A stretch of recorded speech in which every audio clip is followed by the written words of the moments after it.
Kim Kiyosaki, and my favorite investment of choice is real estate. And I recently did a presentation to a live audience. The subject of the talk was good deal, bad deal.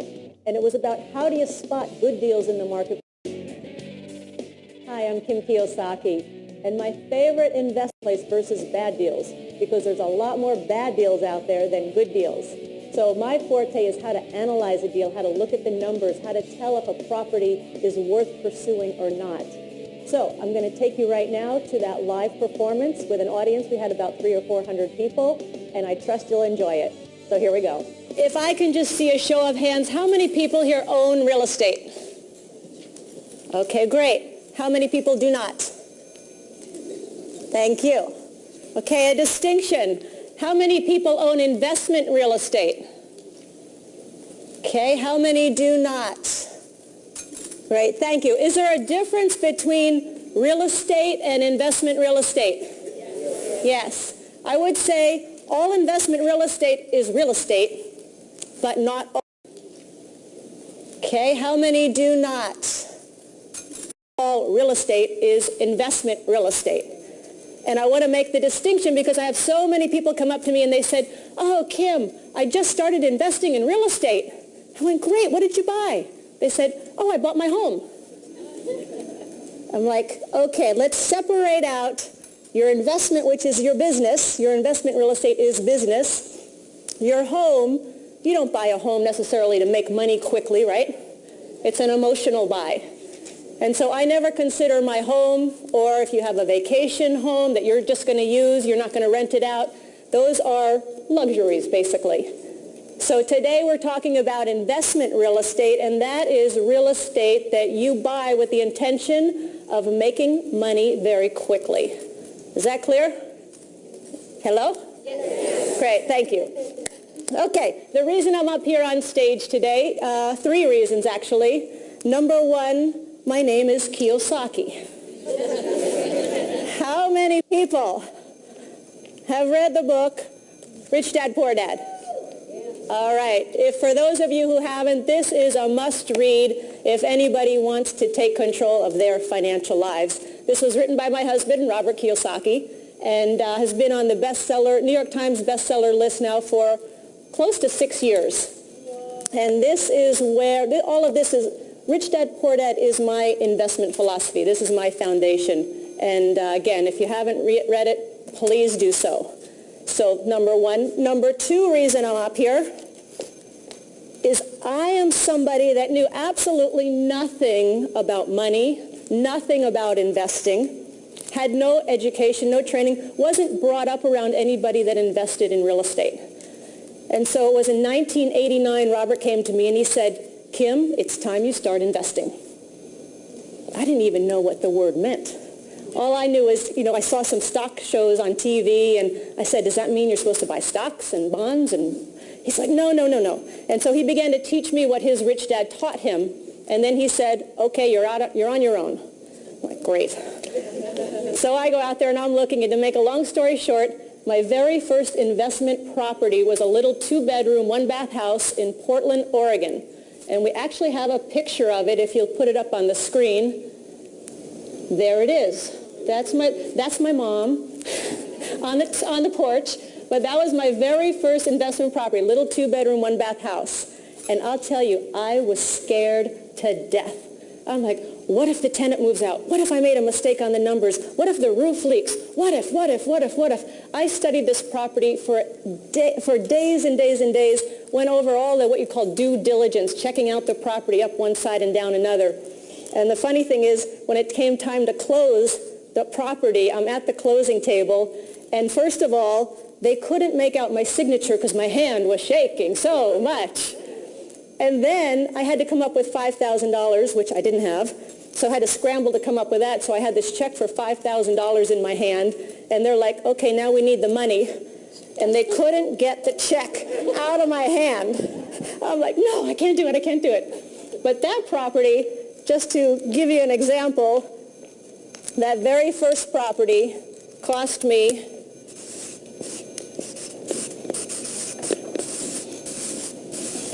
$45,000, As I said, I had to put $5,000 down. And so if anybody here in the audience or who's watching this on video, if you're saying, I don't have the money, I didn't have the money. I often don't have the money. But there's a really creative thing that happens. If you do not have the money, it can be a great benefit. Because all of a sudden, once you see a property and you get excited about it and you want it, you're going to start thinking about, how do I get the money? And you will get so creative, and you'll be amazed at some of the ideas that you come up with and some of the places the money comes from. So never let I don't have money stop you. It's not a valid excuse. Okay, this little property gave me a whopping cash flow, and cash flow is my rent comes in, I pay the expenses, I pay the mortgage, and at the end of the month, I had $25 a month positive cash flow. And I was so excited. I was so excited. It was so great.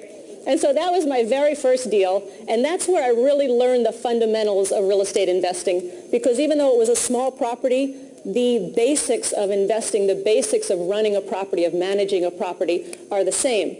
And so I kept investing, kept learning. I keep investing today. I'm investing all the time. But I wanted to show you one of my most favorite properties. This was one of my most successful real estate deals, and that's this property right here. It's a commercial property, happens to be in Phoenix, Arizona. And the beauty of this property, and let me just say one thing. I ended up with this property because of the biggest investment mistake I ever made in my life led me to this property. And I'm not going to go into the whole story, but basically I was negotiating on another property in Florida. I live in Phoenix. Didn't know the laws of Florida, thought I had to bring in an attorney, thought I had to bring in all the brokers and the experts who started negotiating this deal for me. And long story short, I lost the deal. We had negotiated for 6 months, and they call me and say, the deal's gone. I'm like, no. And I'm like, I'm not mad at the attorneys, I'm not mad at the brokers, I'm not mad at anybody except me, because I didn't trust myself to do this deal. And so I'm like, I knew how to do it. I knew what I needed to do, but I didn't trust myself. And so that night, it's like 11 o'clock at night. I'm like, I got to find the next investment. I got to find it. I'm looking through these papers. Now I'm negotiating on a deal from Phoenix in Florida. I find this property, which is this property here. Better deal, better cash flow, better financing terms, much better return on my money, and it's 2 blocks from my house. So that property, same fundamentals, same principles, just bigger numbers.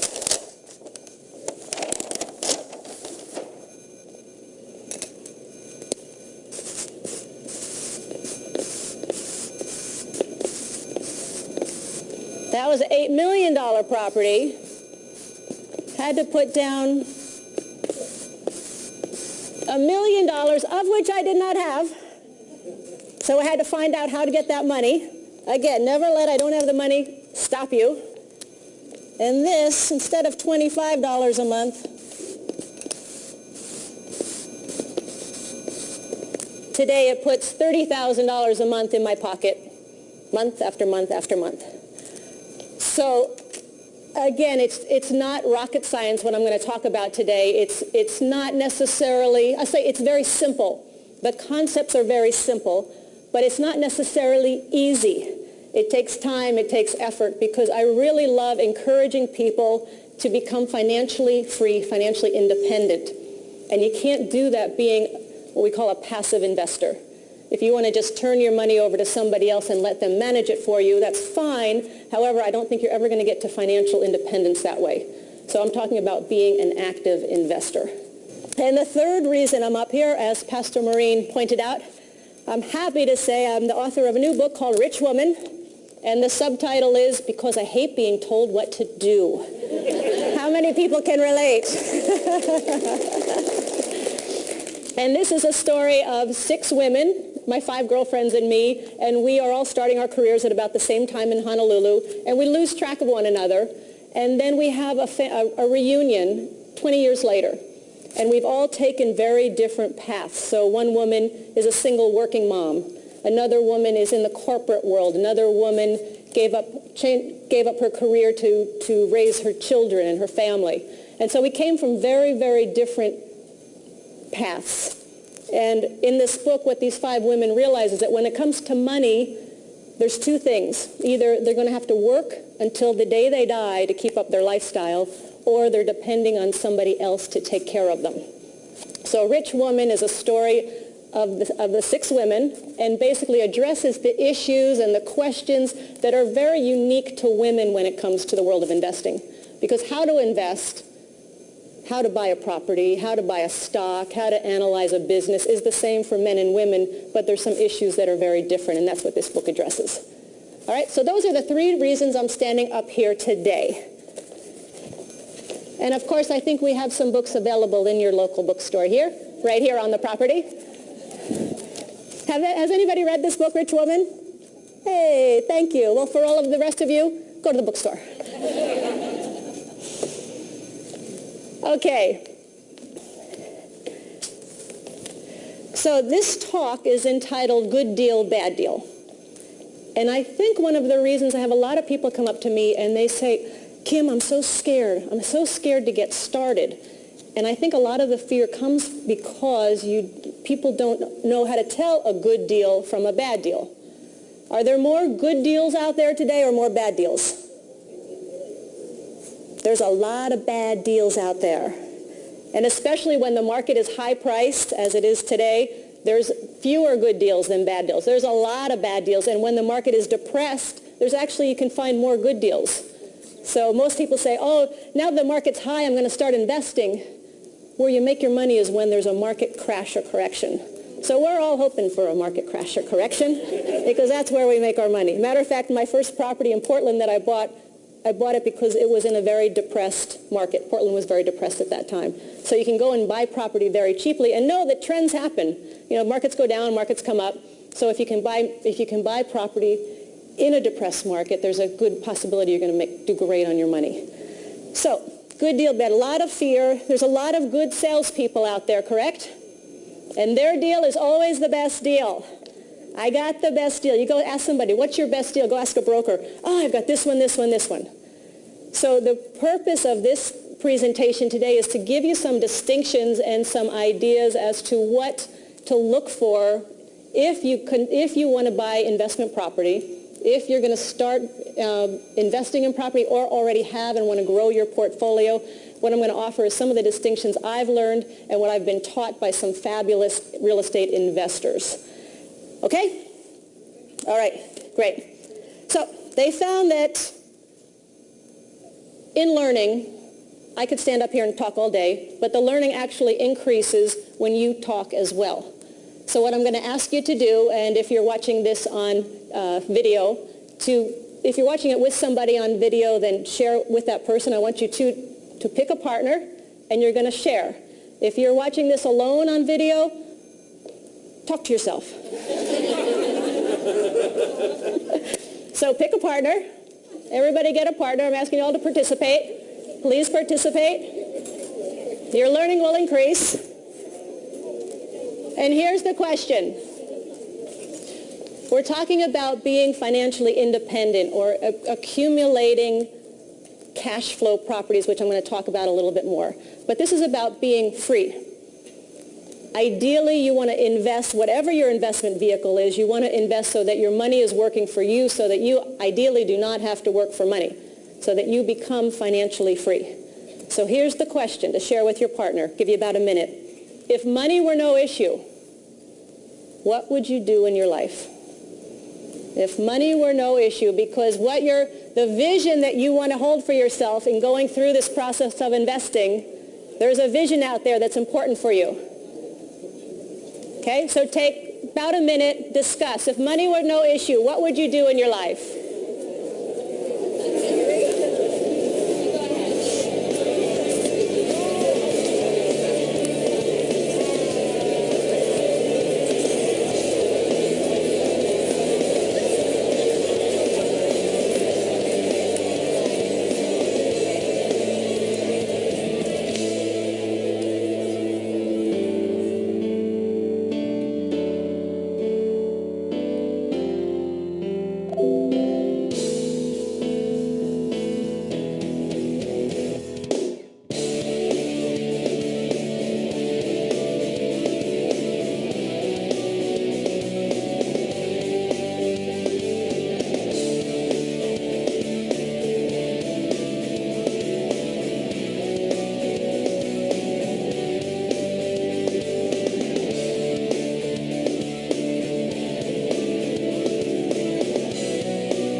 Thank your partner. Okay, so what we're going to do today in just a little while is you and your partner are going to actually be analyzing two properties. And we're going to be talking about the numbers, how to analyze the numbers of a property. And I often hear people say, oh, but I'm not good with math. And oh, I get so confused with numbers. Or they just go glassy-eyed. Yeah? What? Huh? Huh? So forget about all that. Because the key in analyzing a property, in analyzing the numbers, and I love to analyze the numbers because it's a very creative process. It's not a math process. It's a creative process because as you look at the numbers, and you'll see today, the numbers do tell a story. So you can look at numbers on a property and actually start to see what's going on with that property. And it's really important that, again, you can understand how to tell a good deal from a bad deal, because by knowing a good deal, you can minimize your risk, you can make a lot more money, you can also, if you need to, if you've got a good deal, there's a lot of people that want to give you money for that. So by understanding the difference, you can be a much more successful real estate investor. And I'll give you a couple of examples of two people that did not understand the numbers and couldn't tell the difference between a good deal and a hole in the ground. Okay. My friend lives in Singapore, and he came to me and goes, oh, I'm so excited. I bought this property in Malaysia. Great. What's the property? Oh, it's a 6-unit commercial building. Great. How much money is it making? Nothing. Okay, you got expenses. He goes, oh yeah. You got a mortgage. Oh yeah. Well, how much money are you losing? Oh, about $7,000 a month.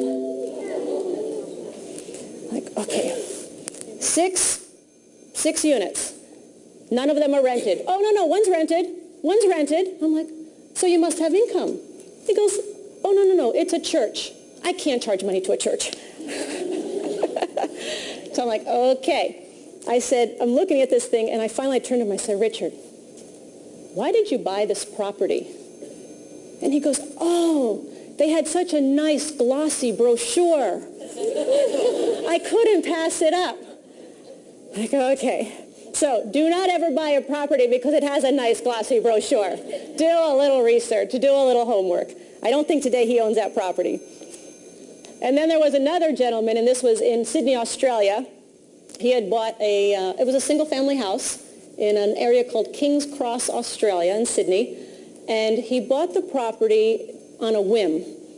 And he was scared to death. He was so afraid that, because he had never bought a property before. And he's like, I got to get out of it. I got to get out of it. I need the money. I can't do it. I need the money. I'm like, how much did you put in? He said, $6,000. I'm like, okay. So I look at the property. I'm like, are you sure you don't want to? No, I don't like real estate. I don't want to do it. I'm like, okay. So we gave him the $6,000. So he got his money back. He turned the property over to us. We had a lovely cash flow every month of that property. And when we sold it, we made about $230,000. Only because we understood the good deal from the bad deal. So again, that's what I'm here to talk to you about, so you can start making those distinctions and make a lot of money, but ultimately free yourself up from having to work to make a living and having your money work hard for you. Okay? So again, I'm going to turn it back to you. Take a minute, share with your partner. Let me ask a question first. How many people here are planning on investing in property? Oh, fantastic. Fantastic. And again, how many people have invested in property? Wonderful. Okay. So take a moment and with your partner discuss how would understanding the numbers, and we're going to take it very simply, make you a better investor. Ready? Take 1 minute. Go.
finishing up.